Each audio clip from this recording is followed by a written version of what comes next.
I'm going to tell you about the worst summer of my life and the best thing that came out of it, and I need you to understand something before I start. I'm not the hero of this story. An 11-year-old kid is. I just tried to keep up.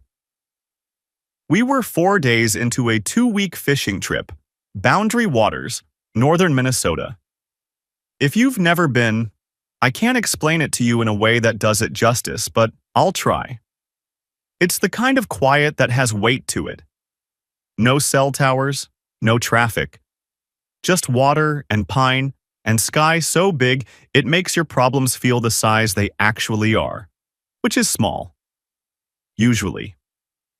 Zach and I were on the dock. The light was doing that thing it does up there around 7 in the evening, where everything goes gold and the lake looks like somebody poured honey over it. He had his line in the water. I had mine. We hadn't talked in maybe 20 minutes, and that was fine. That was one of the things I loved about this kid. He didn't fill silence with noise. Most adults can't sit still for 5 minutes without reaching for a phone. Zach could sit on a dock for an hour and just be. So when he spoke, I heard every word like a gunshot. "Vin, Mom's cheating on us, isn't she?" He didn't look at me. He kept watching his line. His voice was flat. Not angry, not sad. Just this bone-dry, matter-of-fact tone that no 11-year-old should be capable of. I want to tell you my first reaction was noble. That I had some clear-headed paternal instinct kick in. But the truth is, everything inside me seized up like a machine that's been thrown into reverse at full speed. There's this sound a conveyor belt makes right before it snaps. A high, tight whine. And that's what I heard inside my own head. But here's the thing about working in a mineral processing plant for 15 years. When alarms go off, you don't panic. You assess. You identify the problem. You shut down the right systems in the right order. You panic later, in the parking lot, sitting in your truck with the engine off. So I kept my voice level. "What makes you say that, bud?" I hear her on the phone, late, when she thinks I'm sleeping. He reeled in his line a little, adjusted his bobber. Completely casual, like he was telling me about a book he'd read. She says, "I love you," in this voice. It's not how she talks to you. It's not how she talks to Grandma. How many times have you heard this? Many. Not once. Not a couple of times. Many. This kid had been carrying this around like a stone in his pocket, and I hadn't noticed. I'd been too busy being a good husband to a woman who was making a fool of me, and I hadn't seen that the boy sitting 3 feet away was drowning in something he couldn't name. And the word he used, us. Not on you, Vin.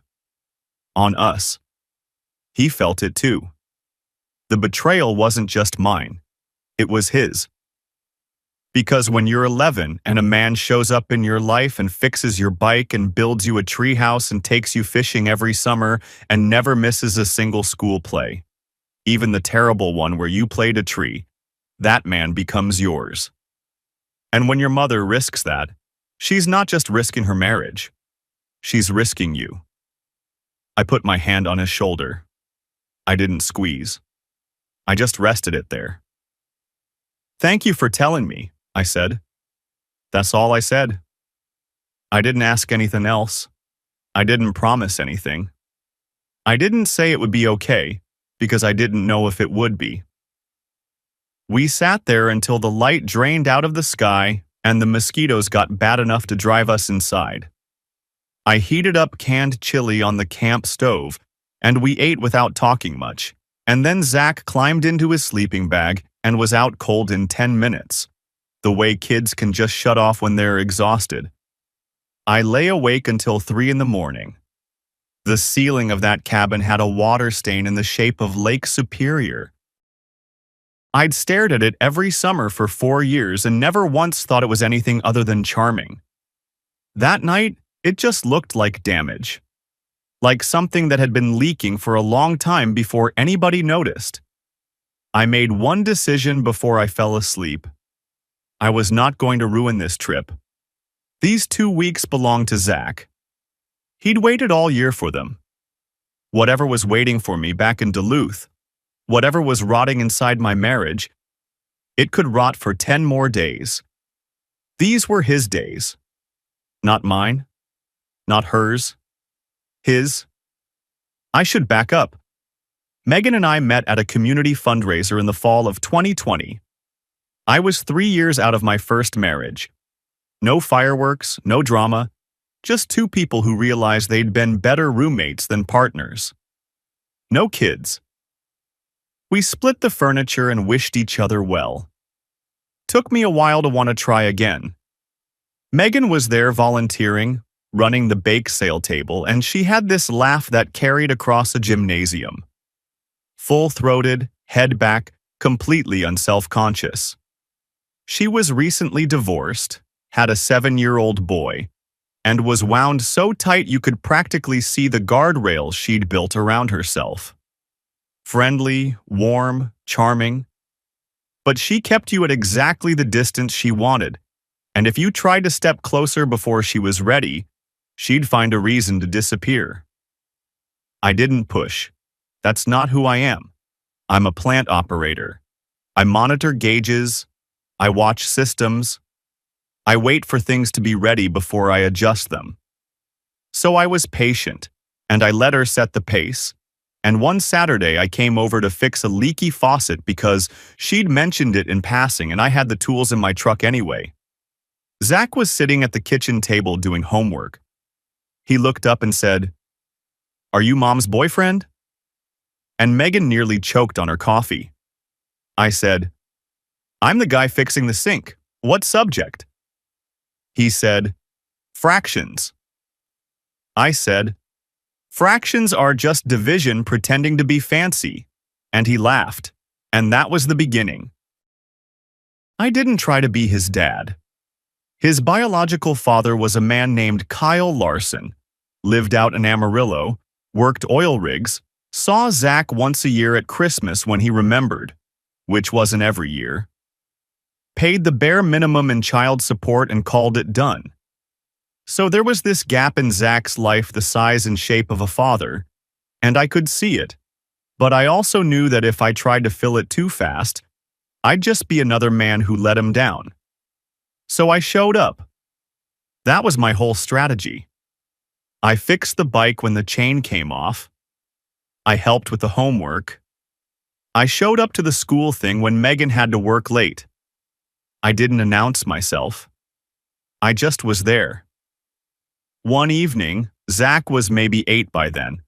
We were all watching a movie on the couch, some animated thing with talking animals, and Zach leaned against my side and said, "Can you pass the popcorn, Vin?" Not Mr. Kowalski. Vin. And that was it. That was the turning point. Not some dramatic moment. Just a kid deciding, in his own quiet way, that I was safe. The cabin trips started that first summer. My idea. I'd been going up to Boundary Waters since I was a kid myself. My dad used to take me before his back gave out. I rented a cabin on a lake so small it didn't have a name, just a number on a DNR map. And I took Zach fishing. He caught his first walleye on day 2. 14 inches. He screamed so loud he scared every bird out of a 50-yard radius, and I had to grab the net because he was shaking too hard to land it himself. Megan was watching from the porch. When I looked up, she was crying. Not sad crying, the other kind. The kind where you see something you were afraid to hope for. We got married 6 months later. The good years. And they were good. I want you to know that.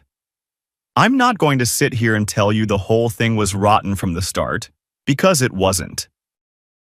Megan was funny and sharp, and she kept the house full of books, and she sang off-key in the shower, and she remembered every single person's birthday. We had dinner together almost every night.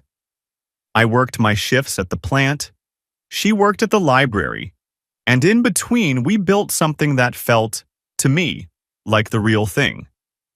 But here's what I didn't understand until later.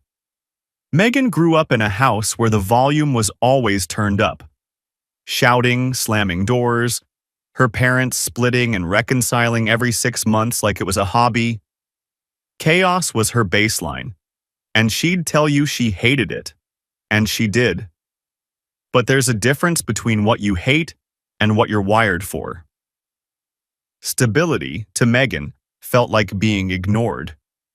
When I came home and didn't have some crisis to unload, when I just sat on the couch and watched a game and was content, she read that as indifference. She mistook the absence of turbulence for the absence of love.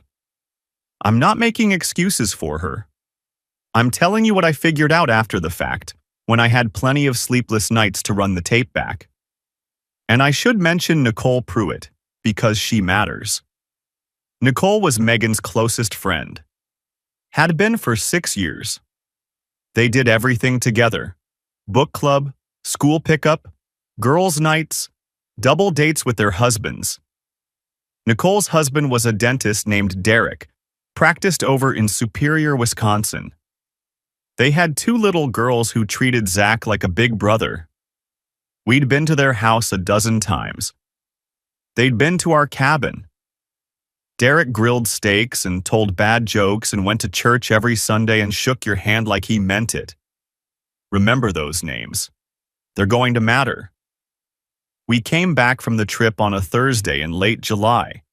Drove 4 hours south with the windows down because the AC in my truck was giving out. And Zach fell asleep against the window with his hat pulled over his eyes and his hand still holding the fishing magazine he'd been reading.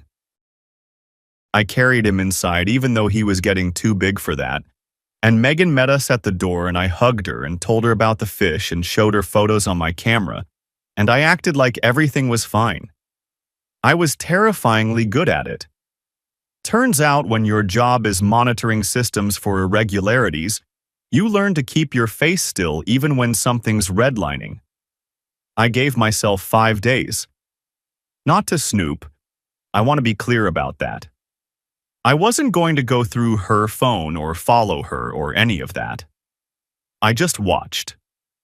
The way you watch a gauge you don't trust. First night back, about 9:15, Megan stepped out to the porch to get some air. She was on the phone for 20 minutes. I could hear her through the kitchen window. Not the words, just the sound. The rhythm. She laughed in a way I hadn't heard in a year, this low, loose laugh that used to be mine. Second day, nothing. She was home, she was normal, she made pasta and asked about my week back at work. I nearly talked myself into believing Zach had been wrong. Kids hear things. Kids misinterpret.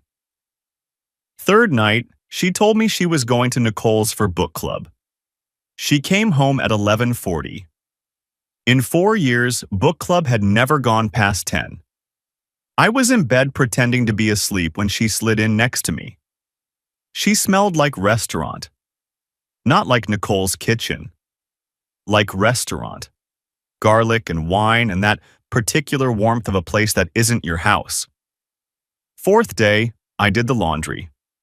In the pocket of her jeans, I found a receipt. A place in Superior, Wisconsin. Not a chain, a sit-down spot on the waterfront. Not somewhere Megan had ever mentioned. Not somewhere she'd go alone on a Tuesday. Fifth day, she left her phone on the counter while she showered. I didn't scroll through her messages. I didn't open her photos. I wasn't going to make myself that man. I checked one thing, the last call she'd made. The contact name was NP, Nicole Pruitt. That made sense. They called each other constantly. Except I'd been watching for 5 days, and the things that didn't add up were starting to form a shape. I went to bed that Friday night and I lay there listening to Megan breathe. And I made a decision. I wasn't going to play detective. I wasn't going to creep around my own life like a man who needed proof to trust his own gut. I was going to sit her down and end it. Saturday morning. Zach was at a friend's house for a sleepover. The kitchen was quiet. I made coffee. 2 cups, because even then, even already knowing what I knew, I still poured her a cup out of habit.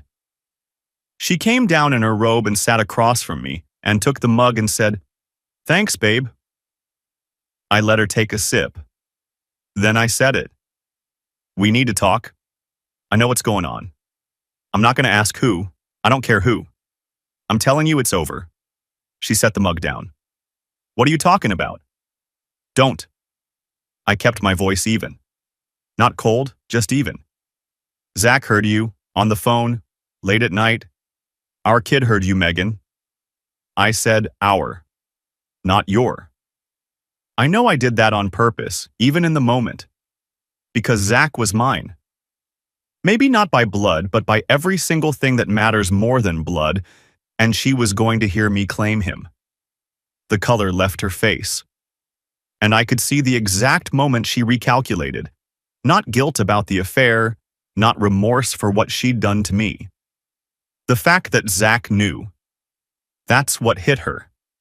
The audience she couldn't manage. "It's not what you think," she started.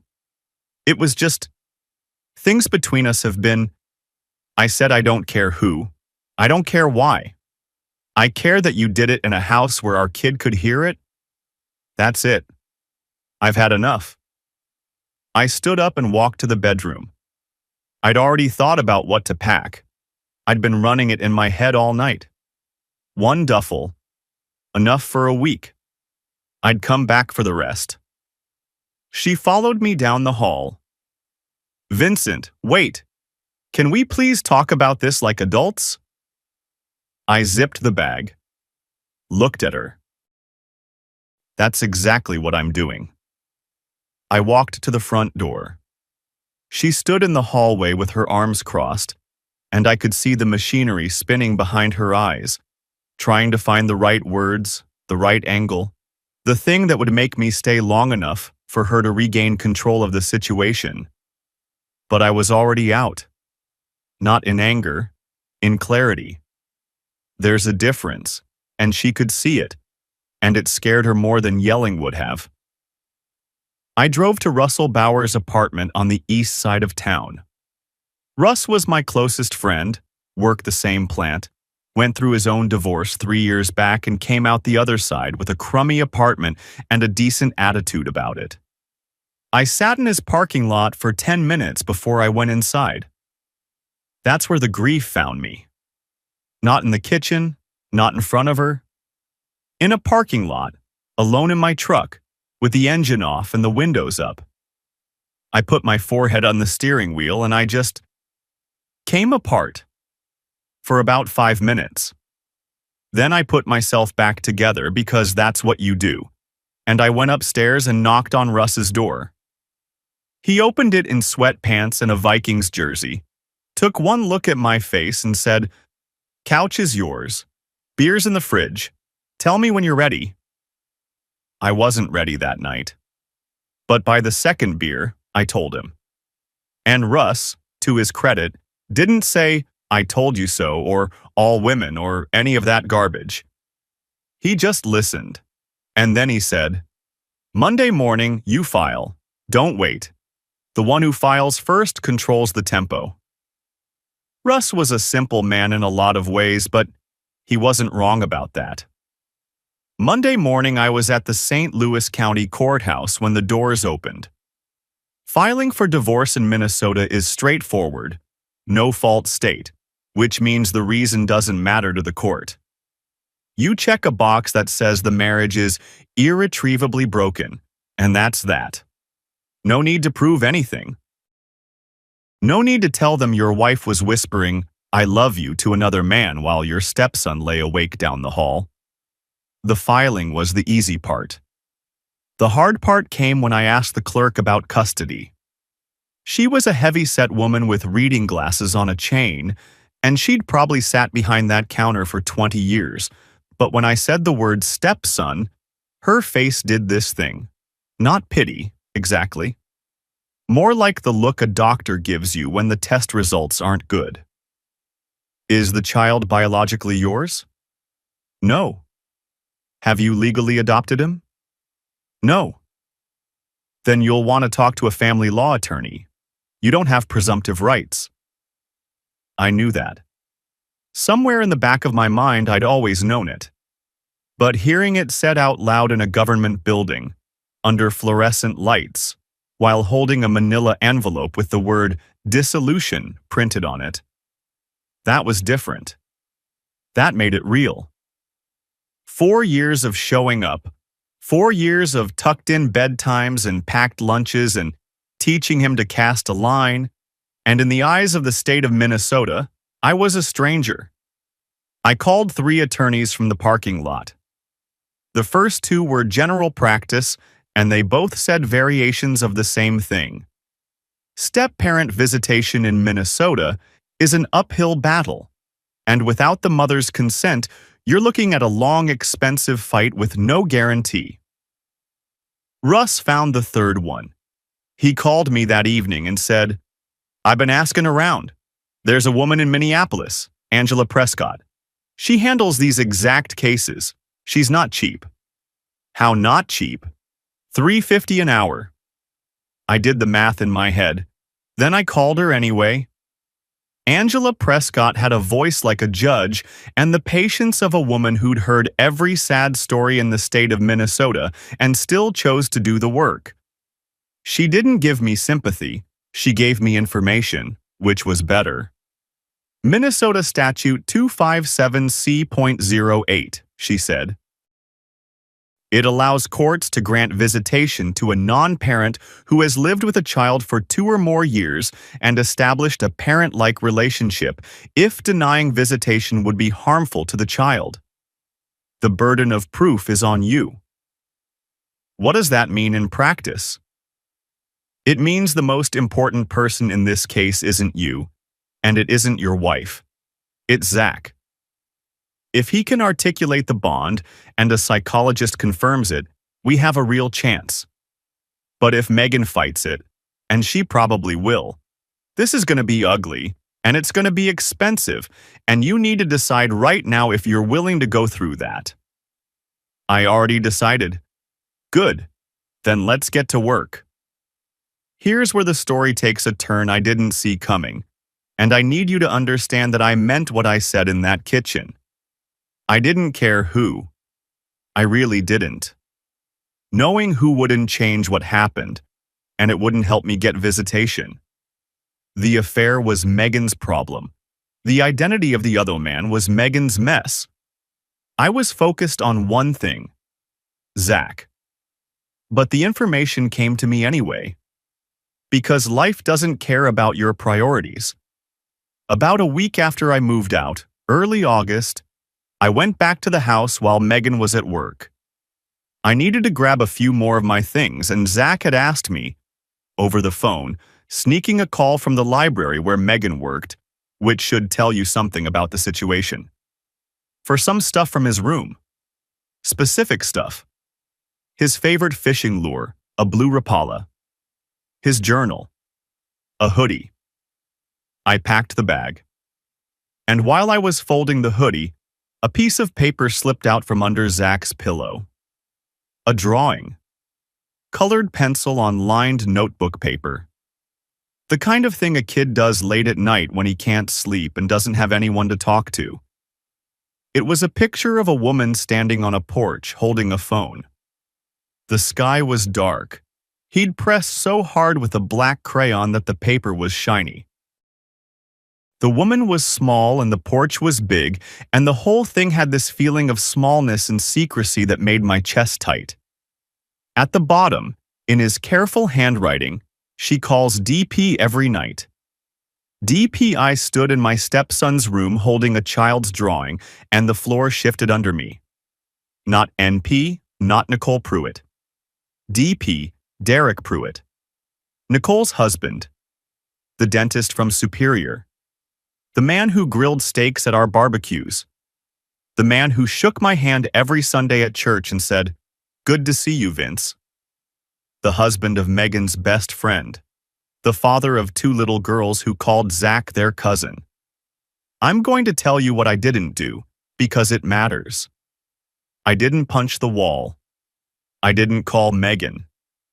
I didn't drive to Derek's practice in Superior and make a scene. I folded the drawing carefully, put it in my back pocket, and finished packing Zach's bag. I locked the house, got in my truck, and drove to Russ's apartment at the speed limit. Russ was in the kitchen making spaghetti. I walked in and said, "It's Derek Pruitt." The wooden spoon stopped moving. "Nicole's husband? You've got to be kidding me." I wish I was. Russ set the spoon down on the counter and said a word I won't repeat. Then he said it again. Then he looked at me and said, "What are you going to do?" "Right now? I'm going to eat that spaghetti. Then I'm going to think." And I did think. For about a week, I thought about almost nothing else. Not in a spiraling way. In a working way.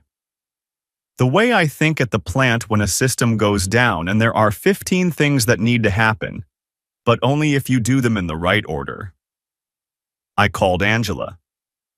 Does the identity of the affair partner matter for Zach's case? Not directly. Minnesota is no fault. But if we can show that Megan is making decisions about Zach based on pressure from a third party, specifically decisions that aren't in Zach's best interest, that's relevant to character assessment. I filed that away. Next, I went through our joint finances. Not because I was petty, because Angela told me to be thorough, and she was right. What I found was a pattern. For 6 months, Megan had been moving small amounts into a separate account. 50 here, 80 there. Nothing that would trip an alarm on its own, but together it added up to just over $2,000. She'd been building herself an exit ramp while I was building Zach a treehouse. That told me something important. This wasn't a moment of weakness. This was planned. I moved my paycheck to a new individual account. Photographed every joint asset, the house, the truck, the saving statements. Angela told me to be meticulous, and I was. When your hands are shaking, it helps to have a checklist. Russ, over beers one night, said what I knew he'd say eventually. You need to tell Nicole. I know. When?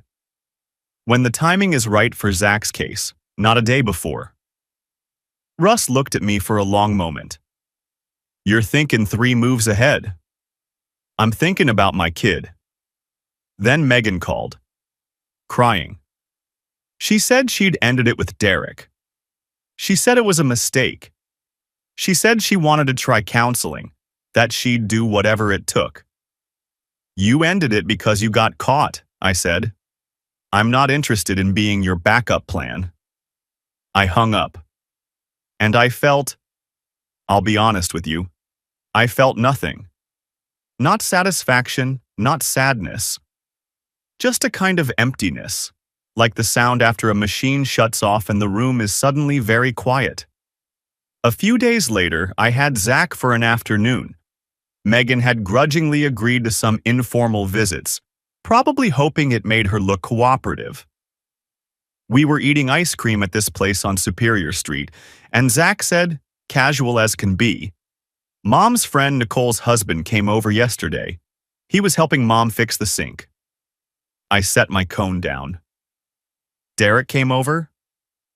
Yeah, he was there when I got home from Tyler's. The affair wasn't over. Megan had lied. Of course she had.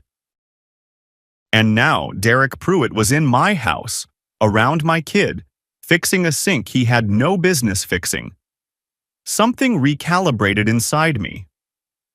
Up until that moment, some part of me had been leaving a door open. Not for reconciliation, but for civility. For the possibility that we could navigate this like reasonable people. That door closed. and I started thinking about timing.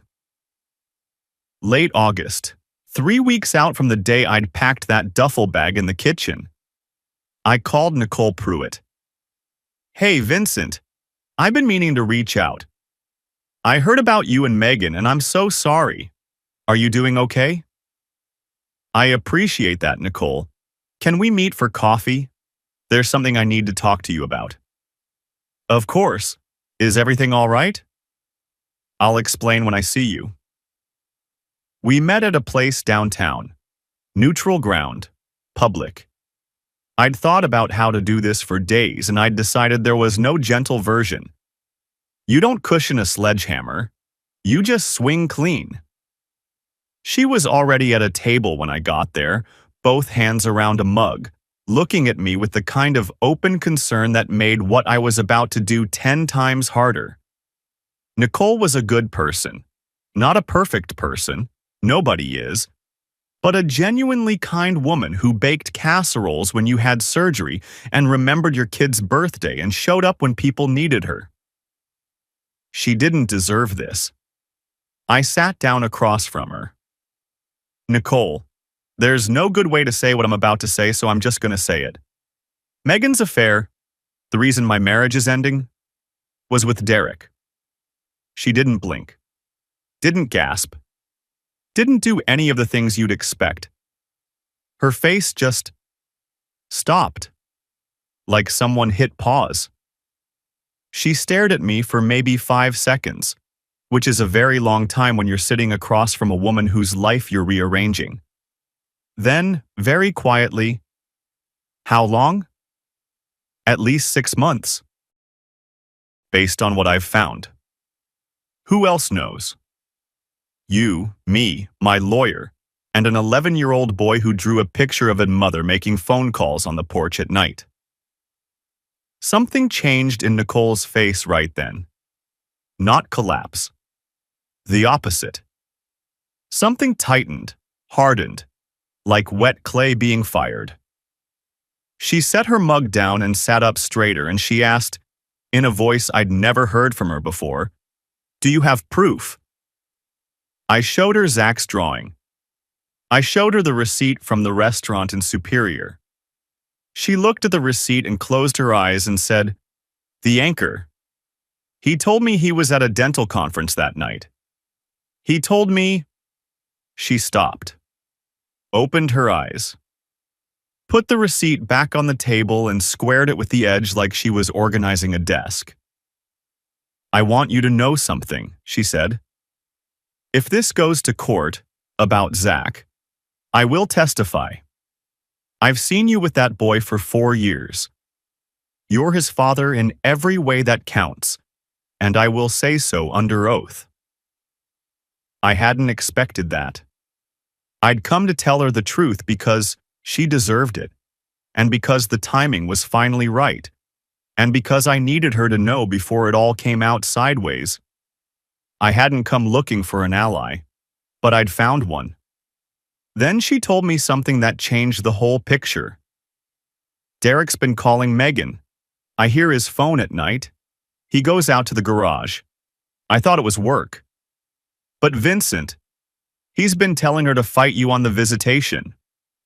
"How do you know that?" "Because he's sloppy with his texts, and I started looking last week.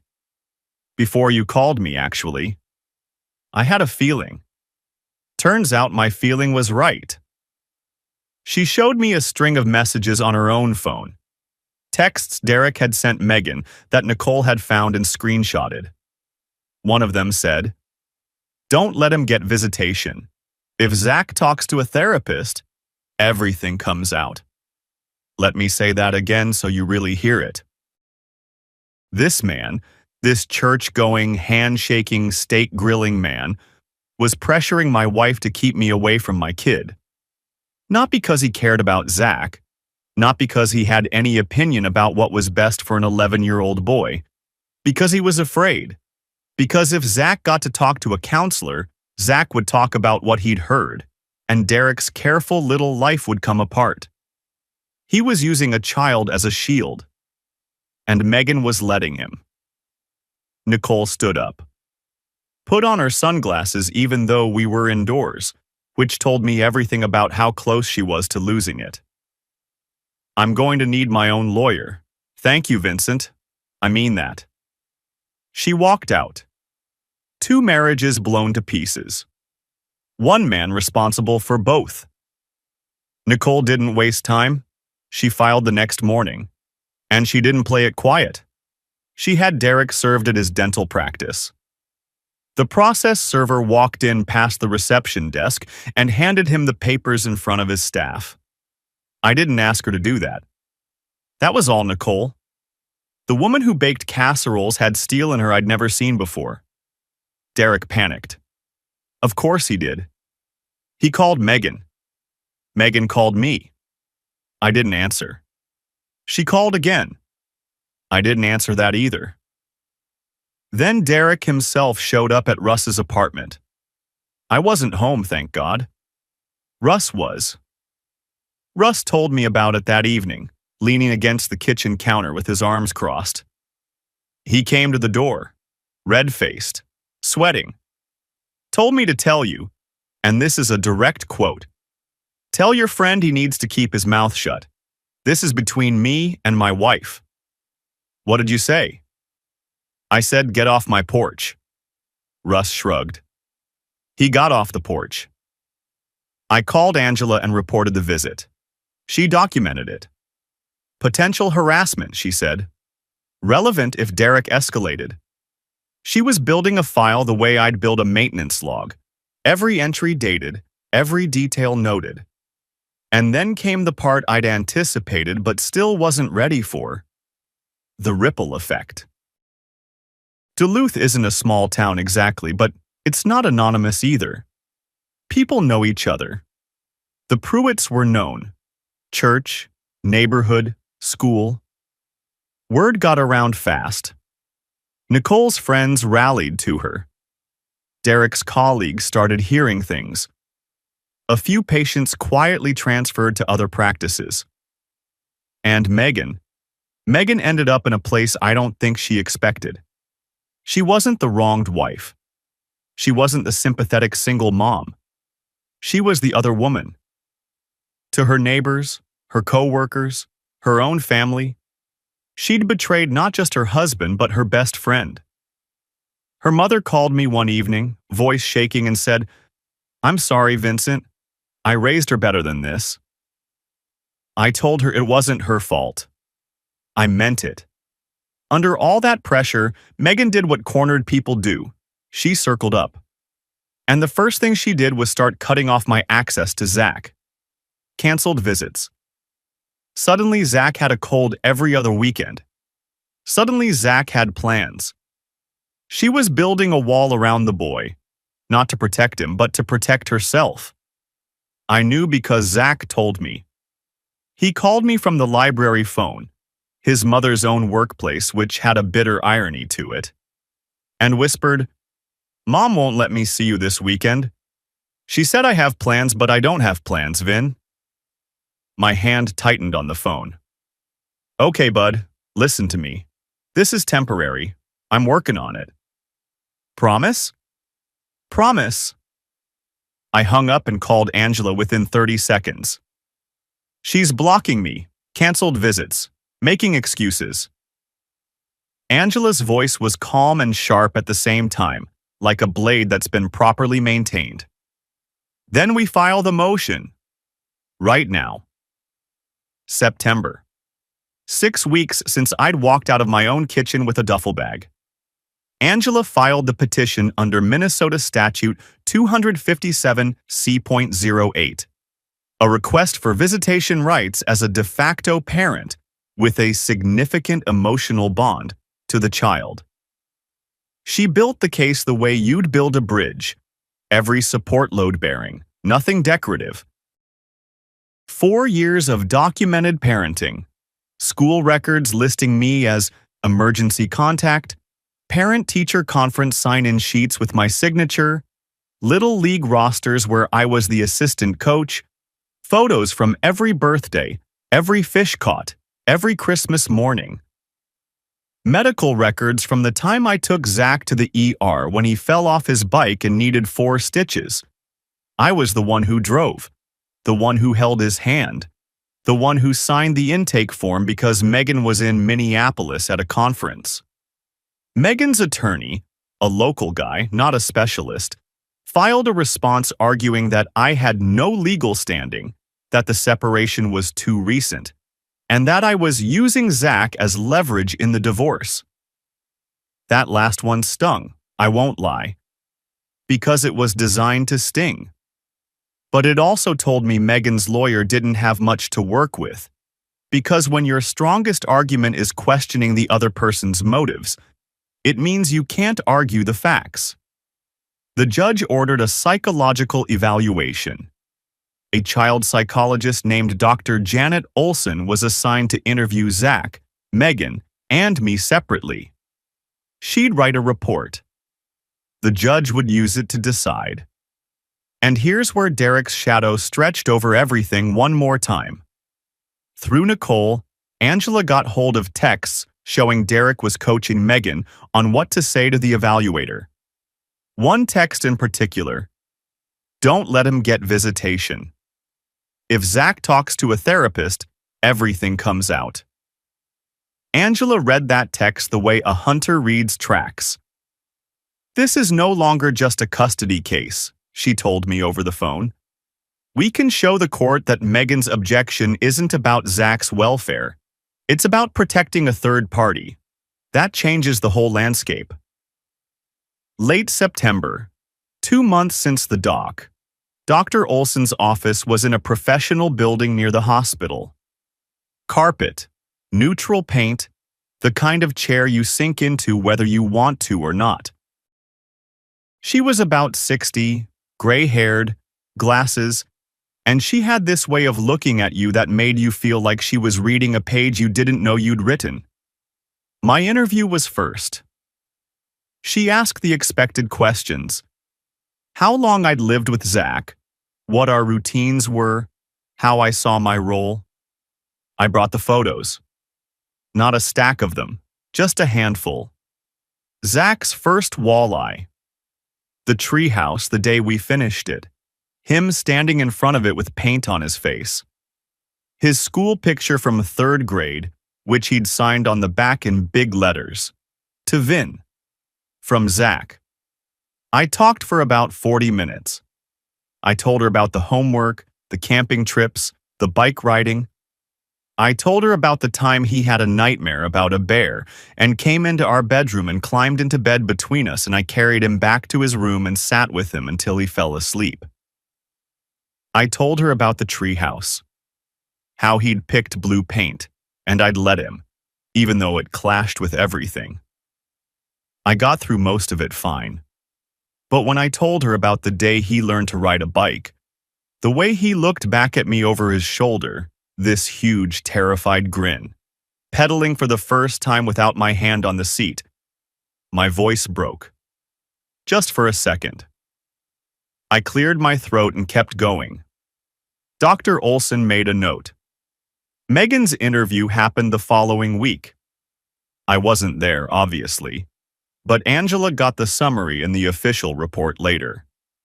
Megan was defensive. She insisted she was a good mother. And she was. I'll say that even now. She loved Zach. That was never the question. But when Olson asked her why she was blocking visitation, Megan went vague. We need time to heal as a family. It's a confusing period for him. I think distance from the situation is healthiest. What she never said, according to the report, was that Zach didn't want to see me. Olson noted that specifically. In 45 minutes of interview, Megan never once claimed her son wanted the separation. Then came Zach's interview, and I'm going to tell you about it the way Angela relayed it to me, because it's the part of this story I carry with me every day. Zach walked into Olson's office and sat in a chair that was too big for him. He was nervous, bouncing his knee, looking around. Olson let him settle. She offered him water. He shook his head. "Can you tell me about Vincent?" she asked. Zach said, "Vin is my real dad. Not stepdad. Not mom's husband. Real dad. He takes me fishing. He taught me how to tie knots. Not just regular knots, but like the good ones for fly lines. He built me a tree house and let me paint it whatever color I wanted. I picked blue." Olson asked about Kyle, his biological father in Texas. Zach was quiet for a second. Then, "He's just a man.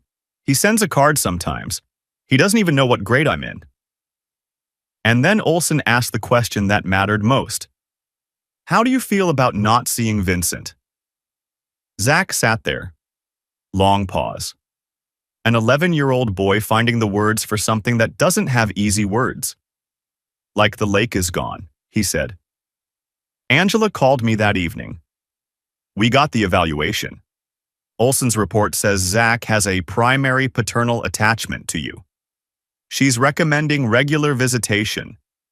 She specifically states that severing the relationship would cause significant emotional harm." I sat down on Russ's couch and put my head in my hands. Not grief. Relief. The kind of relief that's so big it hurts. But it wasn't over yet.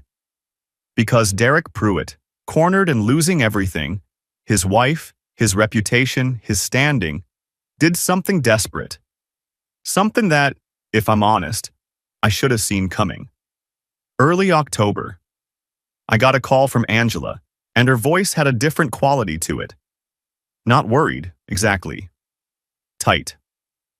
"Kyle Larson filed an objection to your visitation petition." I didn't say anything for a few seconds. Kyle? Zach's biological father? The man in Amarillo who hasn't called his son in 7 months? The same. His attorney in Texas sent a letter to the court objecting to a non-related party seeking parental access to my client's son. He claims he wants to be more involved in Zach's life. Since when? Since Derek Pruitt called him 4 times in 1 week. There it was. Derek, unable to fight me directly, had found the one person in the world who had legal standing to block me. The man who'd contributed nothing to Zach's life except his last name and a Christmas card with $50 when he remembered. Derek had tracked Kyle down and convinced him to file the objection. He'd even offered to cover Kyle's legal costs, which was a remarkable level of desperation for a man trying to protect an affair.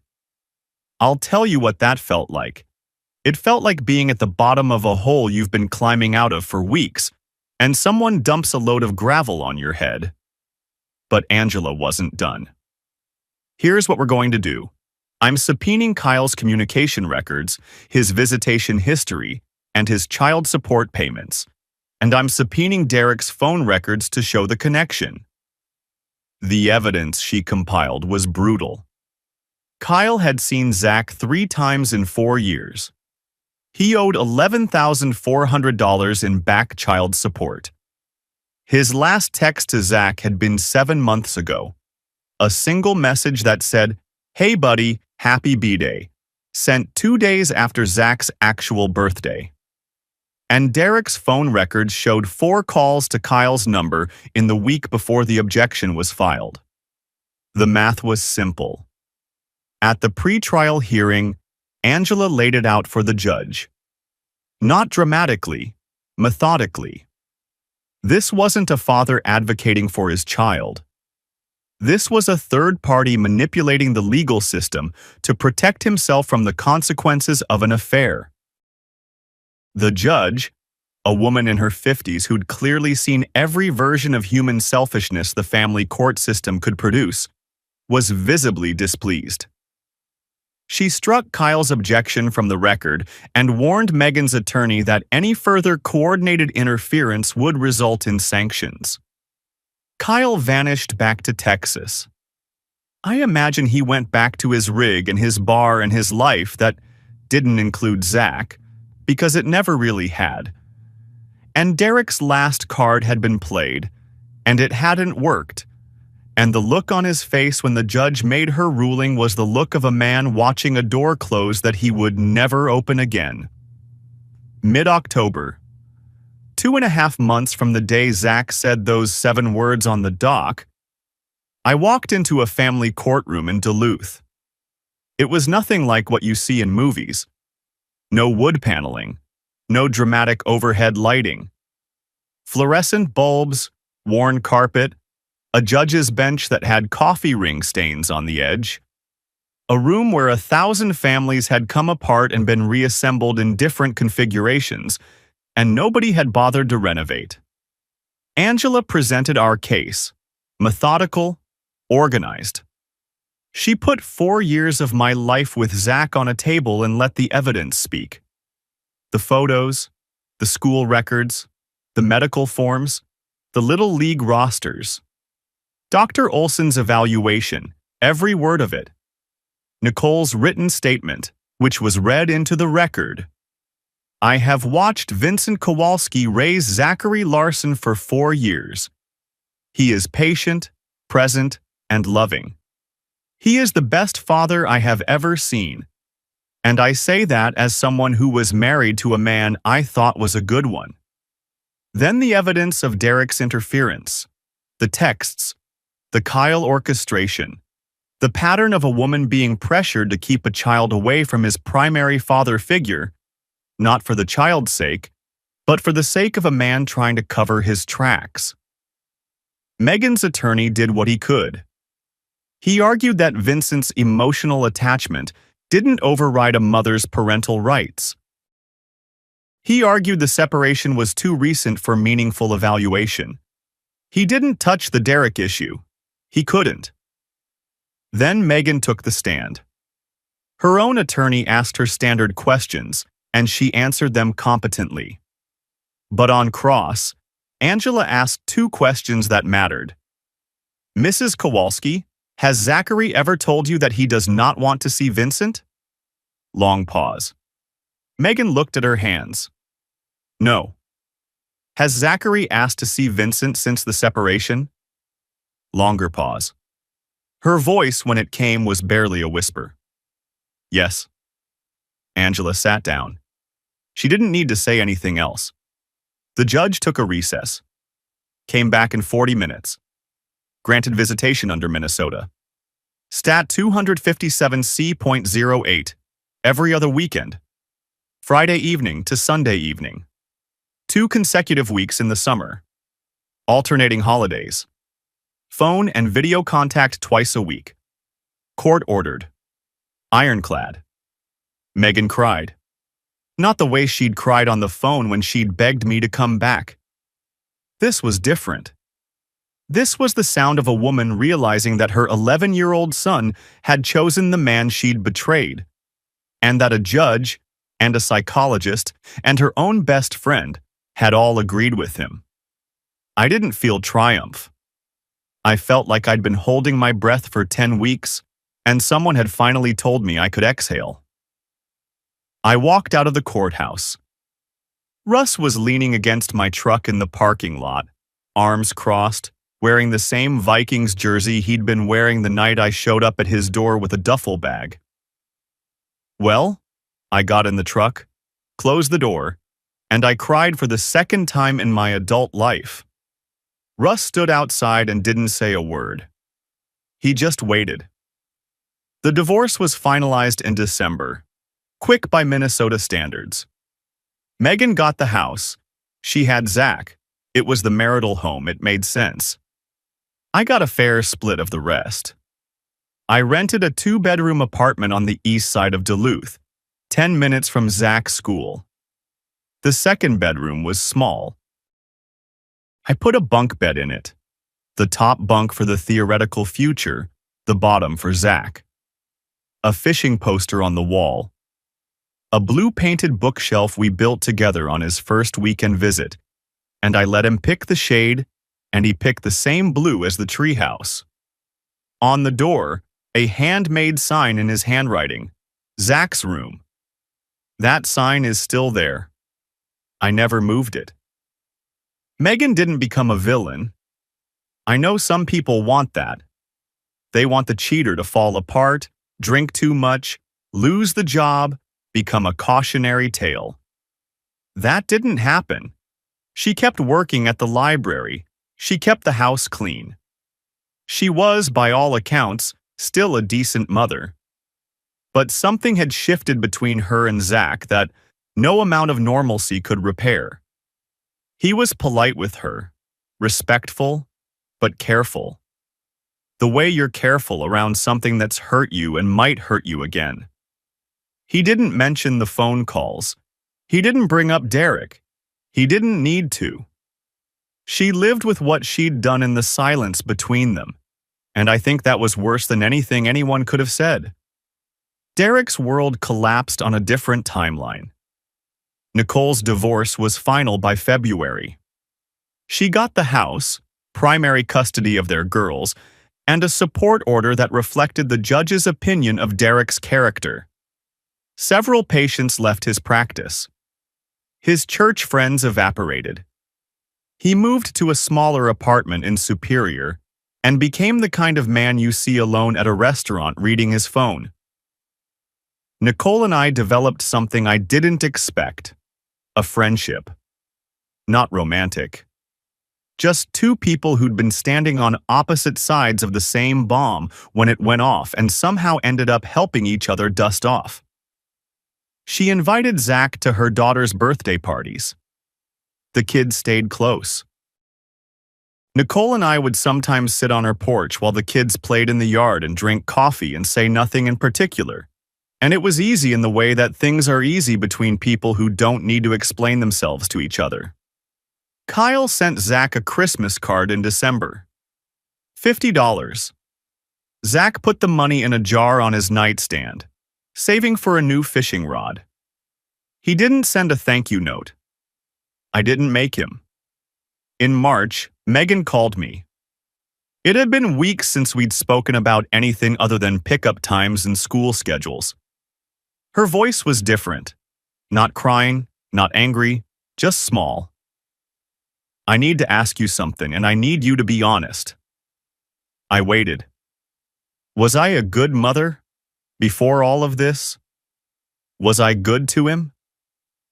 I leaned against the kitchen counter in my apartment and looked through the doorway into Zach's room, where the blue bookshelf was and the fishing poster was and the sign on the door was, and I thought about the woman who'd cried on the porch watching her son catch his first fish.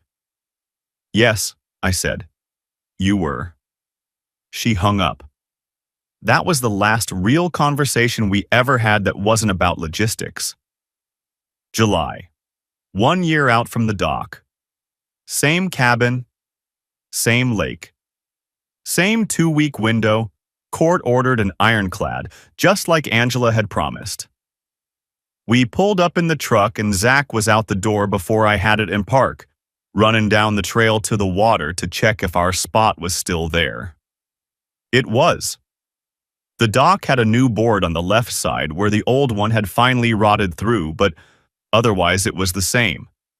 The lake was the same. The pines were the same. We unpacked. Set up the cabin. I put the food away while Zach organized the tackle box, which he did now with the precision of a kid who'd been fishing with a man who took organization seriously. We ate sandwiches standing up in the kitchen because neither of us wanted to waste the light. Evening came the way it comes up there, slowly, like the sky can't decide whether to let go of the day. We were on the dock, rods in the water. The lake going from blue to gold to something that doesn't have a name, just a feeling. Zach reeled in, checked his bait, cast back out. Then he looked at me sideways and said, "Vin, next year can we get a bigger boat?" I looked at this kid. 12 now. Taller. Still quiet, still perceptive, still the kind of person who says more in 7 words than most people say in 700. Not mine by blood. Mine by every single thing that matters more. "Yeah, buddy, we'll get a bigger boat." He grinned and turned back to the water, and the reel hummed, and the lake held the last light. The way it always did, and that was enough.